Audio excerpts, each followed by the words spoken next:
जय श्री राधे कृष्ण बंधुरा आज आमी देखाबो विख्यात इस्लाम धर्म प्रचारक डॉक्टर जाकिर नायक जी किभाबे हिंदुदेर ब्रेन वाश करछे आमादेर धर्मग्रंथगुलिर भूल रेफारेंस दिच्छेन। आसुन बंधुरा देरी ना करे देखे नि भिडियोटी जेहेतु हिंदीते तैरी ताई बांग्लादेशी बंधुदेर सामान्य असुविधा होते पारे। हत्याओं का पिटारा है, अनेकों जीवों की हत्या की है, जिसने जन्म से लेकर अभी तक नीरे जीवों को मार के खाया। वो हमारे को सिखाएगा, वो सिखाएगा कि मनुस्मृति में क्या लिखा हुआ है। आप सभी मित्रों को नमस्ते, जय श्री राम, वंदे मातरम। दोस्तों, आपने एक मलेच है जिसका नाम है जोकर नाइक, तो उसकी वीडियो देखी होगी। पहले आप उसकी वीडियो देखिए, तब आपको समझ में आएगी मैं कहना क्या चाहता हूँ। देखेंगे कि बहुत से लोगों को गलत फहमी है कि हिंदू मजहब में, हिंदू धर्म में गोश्त खाना हराम है। ये बिल्कुल गलत फहमी है। अगर आप पढ़ेंगे हिंदू धर्म की किताब पढ़ेंगे, मनुस्मृति अध्याय नंबर 5 श्लोका नंबर 30, उसमें लिखा हुआ है कि भगवान ने, खुदा ने कुछ जानवर को खाने के लिए बनाया है और कुछ जानवर को खा जाने के लिए। क्या? Some animals he has created to eat and some to be eaten। कुछ खाने के लिए और कुछ खा जाने के लिए। अगर आप उन जानवरों को खाते हैं जो खुदा ने खाने के लिए बनाया है तो आप कोई गुनाह नहीं करते।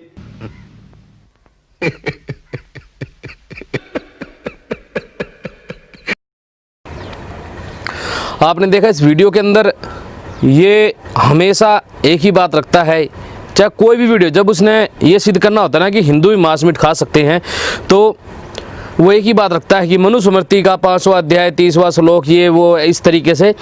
तो आज मैं इसी को आपके सामने रखूंगा। ये देखिए मेरे सामने मनुस्मृति, आप सभी देख सकते हैं मनुस्मृति है। तो इसी के आधार में बताऊंगा क्या मांस मीट खाना हम आर्यों के लिए ज़रूरी है। क्या मनुस्मृति में बताया गया कि हम मांस मीट खा सकते हैं, और यदि नहीं बताया गया है तो ये मलेच्छ, ये दुष्ट क्यों कहता है ऐसा कि मांस मीट खाओ। सबसे बड़ी बात, जो वहाँ पर हिंदू जा रहे हैं, मुझे तो शक होता है कि वो हिंदू हैं भी या फिर सुसरे मूर्ख हैं। वहाँ पे जाते हैं तो कम से कम अपनी तैयारी करके तो जाओ बात पूरी।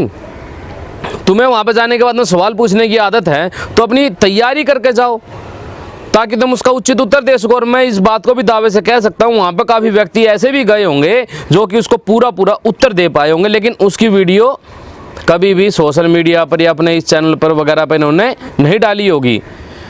क्योंकि ये लोग क्या हैं, पीछे से हमला करने वाले इंसान हैं, सामने से कभी नहीं कर सकते। चलिए आगे ज़्यादा वीडियो को क्यों खींचा जाए, इस मनुस्मृति के हिसाब से मैं आपको दिखाता हूँ कि मनु महाराज ने क्या कहा है।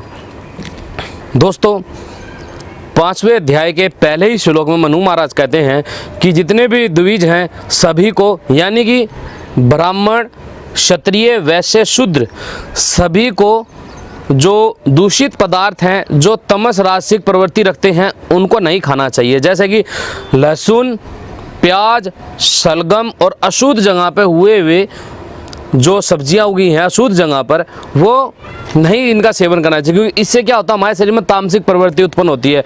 अब ये बात क्यों कही है? क्योंकि उस समय आध्यात्मिकता सभी का प्रमुख लक्ष्य हुआ करता था। आज की तरह के जितने नीच लोग नहीं थे उस समय, आज के जैसे नहीं थे। किसी भी जीव को देखते थे भोजन की दृष्टि से देखते थे, किसी भी जीव को मार दिया और दुष्टता दिखाने लगे। बड़े ही भले और बड़े ही अच्छे इंसान थे। आज से यदि आप 50 से 100 साल पहले भी यदि पढ़े, अपने दादा परदादा से देखें, तो उस समय भी काफ़ी अच्छे इंसान हुआ करते थे। लेकिन जिस समय कि मैं बता रहा हूँ, उस समय अध्यात्म को लेकर चलते थे, तो पहले ही श्लोक में ये बात कही है।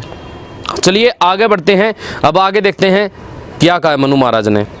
दोस्तों, मनु महाराज आगे 5वें अध्याय के ही 7वें नंबर श्लोक में लिखते हैं, जो व्यक्ति कभी ना मारने वाले प्राणियों को अपनी सुख की इच्छा से मारता है, वो व्यक्ति मरकर तो नरक में रहता ही है, जीते जी भी और मरकर भी कभी भी सुख को प्राप्त नहीं होता।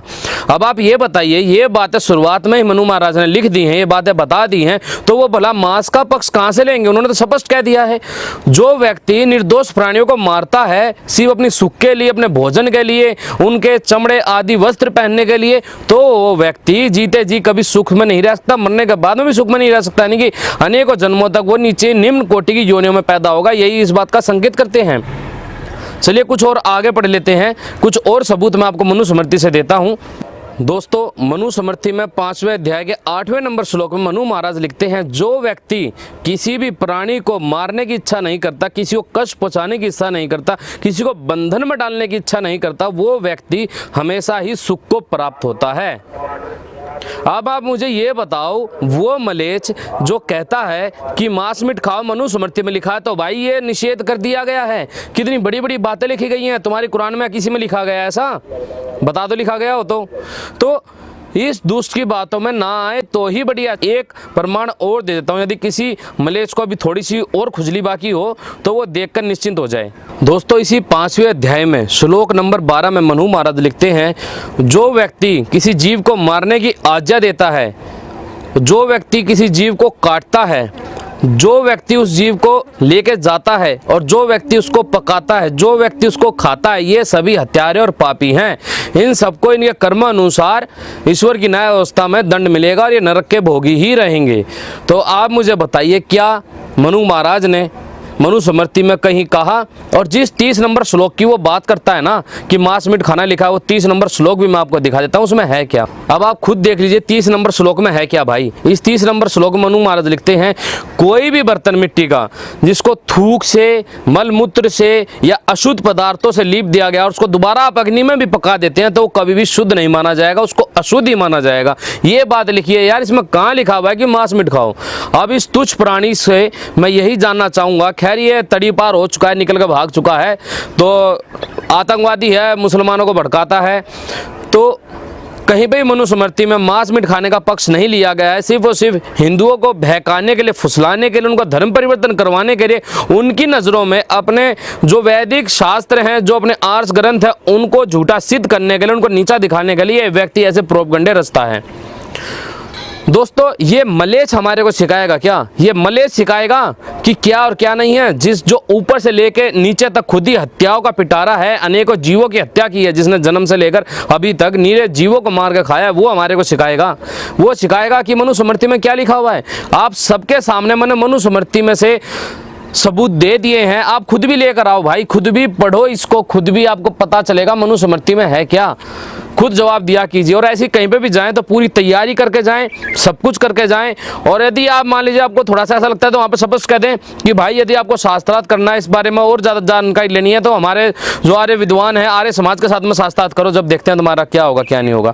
तो भाई मनुस्मृति में कहीं पर भी ऐसा कुछ नहीं लिखा हुआ है। ये दुष्ट और पापी हैं, नीच लोग हैं, जो खुद भी मांस मीट खाते हैं, तो मांस मीट का तो पक्ष लेंगे ही ना, जिनके लिए धरती चप।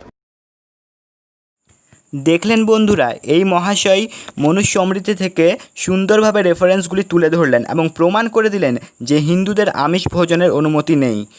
কিন্তু জাকির নায়েকজি আমাদের ব্রেন ওয়াশের জন্য ভুল রেফারেন্স তুলে ধরেন যাতে আমরা ধর্মান্তরিত হয়ে ইসলাম গ্রহণ করি। এবং তিনি এটাও বললেন যে জাকির নায়েকের অনুষ্ঠানে যেসব হিন্দুরা যায় তাদের সবসময় পরাজয় ঘটানো দেখায়, কিন্তু বাস্তবে যেসব হিন্দুরা জাকির নায়েকের প্রতি কঠিন প্রশ্ন তুলে ধরে দাঁত ভাঙা জবাব দেন, তাদের বক্তব্যগুলি আসলে পিস টিভিতে দেখানোই হয় না। রাধে রাধে বন্ধুরা, ভিডিওটি ভালো লাগলে শেয়ার করুন, লাইক করুন এবং যতটা পারেন বন্ধুদের মধ্যে শেয়ার করুন। চ্যানেলের সঙ্গে থাকার জন্য ধন্যবাদ। সাবস্ক্রাইব করুন। ধন্যবাদ।